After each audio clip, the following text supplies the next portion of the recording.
I am living proof. That's the name of this episode. When it comes to anxiety, mental health, some depression, all that stuff, I am living proof that you can win. Win the battle, win the war. It's long, it's hard, it's not easy. It started for me when I was 22, 23, 24, and now I'm in my 50s. It's still going, but I am living proof. I did not give up. I don't give up. I work on it every day. Every day. I have not been healed completely. I am way better. I have so many tools. I have learned so much. Hasn't been cheap, hasn't been easy. I've lost things because of it. I've gained others in the process. And most of all, I'm here. I'm still standing. And you could say I'm thriving. And I have thrived for 30 plus years. So if you feel discouraged, you have a son, daughter, grandson, friend, you yourself who is struggling, this is for you. This episode is for you. So I want to start by going to maybe when I was 5 years old, and my mom would say to me that I would cry before I was going to take a shower. And that may have just been, who knows, kid thing, but I would say that perhaps, I don't know, that's when my anxiety began to show up.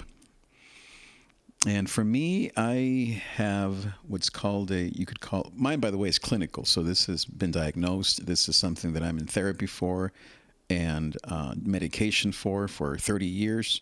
So this is not just your typical run-of-the-mill thing. But what was I saying? So yeah, when I was a little boy, that's when you could say it began. And my type of anxiety, I think there are different kinds. Mine is working high anxiety, meaning high functioning. And I'm also an Enneagram 3, which if you're familiar with the Enneagram, that's the achiever. So you have the 3, the 6, and the 9, who you could say are all prone to very similar things: high achieving, loyalty, friendship, anxiety, peacemaking. So that's a whole nother topic in terms of the Enneagram. But so I'm living proof because, as I said, it started when I was young. It manifested when I was in my 20s. I think I was maybe 23. When I was in the office of my pastor, and I suddenly had a panic attack out of nowhere. And by the grace of God, he also struggled. He also had panic attacks. He also was in counseling, probably also in SSRIs and medication, anti-anxiety meds, etc. This is back in the, 1990s? So we're talking way before it was Instagram and TikTok cool. And he said, maybe you had a panic attack. You should see my therapist at Rosemead School of Psychology at Biola. Shout out to Biola and to Talbot. I'm a Talbot alumni. The MDiv. So also Fuller alumni, the MAGL, and the Trinity Seminary alumni, Masters of Interdisciplinary Studies. Emphasis on discipleship and evangelism. So anyway, and even that, I think, was part of my anxiety journey, my education journey. But anyway, by the grace of God, shout out to Greg, Pastor Greg Rhodes. He told me where to go, and I went. This is part of maybe what's unique. Not everyone wants to go to therapy, but I wanted to because I didn't want to feel this way anymore. And the 3, I think, kicked in. I want to achieve. I want to get rid of this problem. Now, my therapist, who was a student at the time, I eventually went to their to their real counselors, whatever you want to call them, the non-students. Paid lots of money, but she was not as expensive. And she said, you are an excellent study or an excellent patient for long-term therapy. Long-term therapy. I was 23, and I'm telling you, that young girl who was probably my age, maybe younger, maybe older, not much older, was right, because for the last 30 years, I have been in long-term therapy. and continue to be, and I will forever be. Literally, right now, I go every 2 weeks. Probably should be going weekly. Probably could be going more than that because of different things, but she was right. And so now the 20s is when it usually manifests itself. Then I think it was in 2013, so that must have been, well, that was 12 years ago. So I was in my 40s. I did a conference with my counselor, my therapist, my doctor, and my nurse, and some musicians, of course. And we did a conference for 100 people. This is 12 years ago. That was called Finding Grace Through Anxiety, because before that I had a podcast, before I called it the Trig Podcast of Joy, called Finding Grace Through Anxiety. And I had a Facebook page when that was cool, and a blog post called man, I can't believe I'm forgetting this. The Seed of My Soul, no, Spring of My Soul. Thank you, the Spring of My Soul, because the same thing, working through all of my anxious thoughts. Through song, writing, you name it, counseling, talking. Those are the ways that I express my true feelings. And I'm a three-winged force, so I have a lot of kind of emotional sadness in me. So that's also part of it. I also have a lot of drive, and I kind of go back and forth between just this awesome, quote, manic, and then depressive, kind of the extremes of highs and lows. Doing too much and then not doing enough. Checking in completely too much and then checking out completely too much. Disengaging and completely engaged. I've learned through therapy to be more stable. The horrible S word that my therapist would say. He said, David, you have to be more stable, more consistent, more in the middle. I'm like, yuck. But it's been my guiding light. It's been my salvation. So in my 20s, I remember when my wife and I got married, Rochelle and I was 26. I think maybe that first year, so 26, 27, we were in Colorado at her aunt's house, and I had a full-blown panic attack. And I had to call my therapist from Colorado all the way to his office and say, please tell me what to do here. And so he gave me more, I think, stronger meds, and Paxil, I remember, is what I was on now. I'm on Celexa. And all that stuff helped me tremendously. It gave me a way to be more calm, be in my body, 5 milligrams, 10 milligrams, all that stuff. Really, if not for my drive to kind of be okay, maybe when I wasn't, I probably should have been in more, maybe 20, maybe something a little stronger. And yeah, some side effects, of course. I had to work through all that. But I am a better person because of it, and I have thrived, survived, overcome. Now, when it comes to God, I tell people that for me, it hasn't been prayer.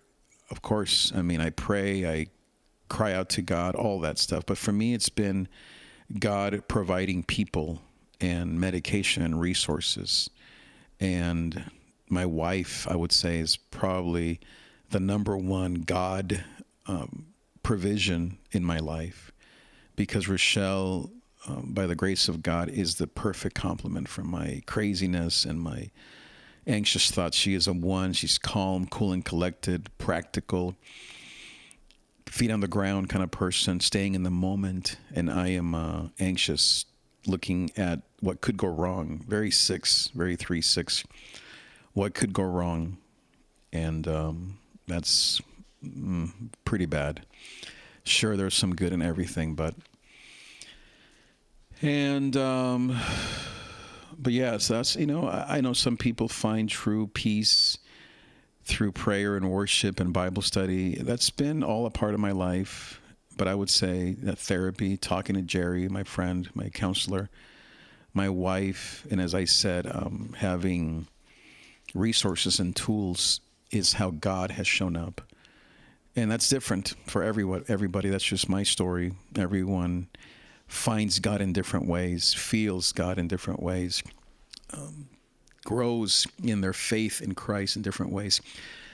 Also, yoga, I would say for me, has been another. Yoga and running. I can't run anymore because of my bad knees, but running and yoga not like heavy lifting of weights, or which I've done, and hikes or any of that. No, to me, it has to be restful. And running, I know for some people it's not, but for me, it's very restful and peaceful.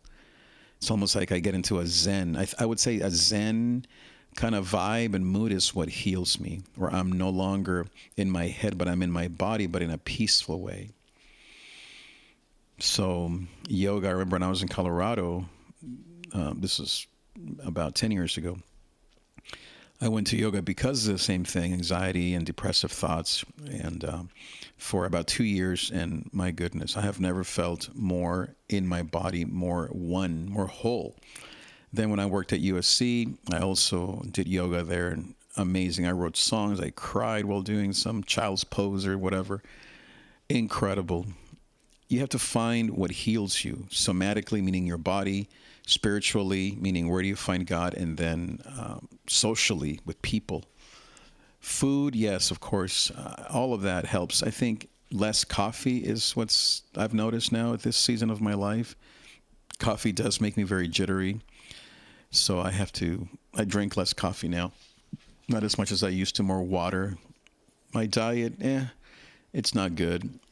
Has it helped or not? I haven't found it to be very helpful or unhelpful. So that's been more just, I wish I would eat better just for my own sake. Yeah, it's part of my heritage. My mom, my sister, family members that we have deal with anxious thoughts. So definitely that plays a role. You have to know that and accept it and deal with it. I'm not talking again about your normal anxious person. I'm talking about clinical anxiety, clinical, perhaps depression. I don't have clinical depression. Mine is clinical anxiety. But I'm living proof. I'm living proof. I'm living proof. I'm living proof. I'm living proof that she is. I'm living proof that she. I'm living proof. I was thinking of my dog. I'm living proof that you can have a fruitful life. Like I said, I have a master's degree, a full-on double bachelor's degree, double major in computer science and engineering of all things. Master's degree from 3 different seminaries, which, as I said, I think that part of why I didn't finish in one seminary, and it took me a long time to finish, over 10 years, is because of my anxiety. And also, I must say, the whole move. Well, anyway, I won't get into education. Bought a house, married 3 amazing children, successful leader, pastor, teacher, podcaster, beat maker, musician, songwriter, you name it. And that hasn't always been good because I think I've also maybe hid behind some of those things and not developed as many friendships as I think I should have, or kept or deepened the friendships that God gave me. That's very 6. The 6 is the loyalist, very friendship. I am more efficient with that. I am more productivity type than just hang out and be social type. And I don't think that's always good. People don't like to feel like you're fixing them or teaching them, or they're your project. And I have been that way, and I don't think that's very helpful. It's something that I've had to confess and admit and say, Lord, please change me to be less that way and to be more of a normal friend, or of a human being, not a human doing. But I make that mistake all the time. In some ways, it's gained me all that I have, and it's also lost, or it's cost me a lot. I think a good balance for the 3, at least, of doing and being is very important. I will always be an achiever and doer and podcast and all the rest, but I've learned, I think the hard way, the last 10 years, to spend time with people, to slow down for people. Not only because they feel better, but because I need friendships. And to be a lone ranger, top of the food chain, alpha male isn't really all that it's cracked up to be. I would say it's a pretty ugly place to be. Very lonely. Nobody likes you. They might, anyway, so yeah. And So those are the things that have helped me and what I've accomplished, what I've learned in this season. I am not at the top of my game in pretty much many areas, but I am learning again to trust God. Speaking of God, because of many reasons, I've felt God is far out there somewhere, far away. When in reality, he's always been near. That's what my therapist says. But that, because of growing, oh yeah, I guess maybe I should go into why did I become an anxious type? Well, a lot of that deals with growing up without my family, without my dad, without my mom. Growing up, you could say alone, far from my culture, far from my food, my language, my friends, all that I loved. It was torn from me. It was stripped away from me. And it was all for good, but I was only 11, 12 years old, and it was very painful. Plus, again, I think I had a propensity for it, but that added. And every person, especially anxious types, they have a trigger and this is also very Enneagram, they have something in their lives that kind of push them into becoming more anxious, more of an achiever, more of a feeler, more whatever. Again, nature, nurture. And for me, it was that idea of separation and of separation anxiety and of not feeling like I knew what I was doing as a young man in my teens with girls, with dating, with school, with work, because I didn't have my father to teach me, my mother to comfort me or to teach me. I had my grandmother, of course, but my grandma provided stability and strength. But of course, every child needs a father and mother. And I thank God for my grandmother, for my dad and my mom. It was just an imperfect situation for someone in me who needed, and I think every child, who needed so much support. And because I found the guitar and I found my voice and I found success in school and everything, I could push away or push back the feelings of deep loneliness. I remember one night, I was maybe 13, 14, crying till 2 a.m. in the morning by myself because I missed my parents so badly and I had no one to talk to. And that was what I was really feeling at 14 and 13 and 15 and 16. Even though I had all this success and school awards, valedictorian, and all these things that I was being celebrated for, but inside was a deep wound of separation from my parents and, as I said, my culture, my food, my ways, my language, my friendships, everything. And for every immigrant out there, especially if you did not grow up with your parents, if they stayed back, then you know what I'm talking about, the deep wound. But it gained me everything. It gained me this beautiful country and citizenship and house and life that I love so much, but it's had a huge cost for me. And I think for every anxious type, there is a cost, a price that you pay that you don't realize until your 20s. And that's the beginning of the journey. I have more episodes to talk about in this topic, but I want to give you that as an introduction to my journey from really not knowing what was happening to me, to hiding it, to finally having it kind of take over me, and then how I've managed it and you could say succeed, whatever that may mean to you.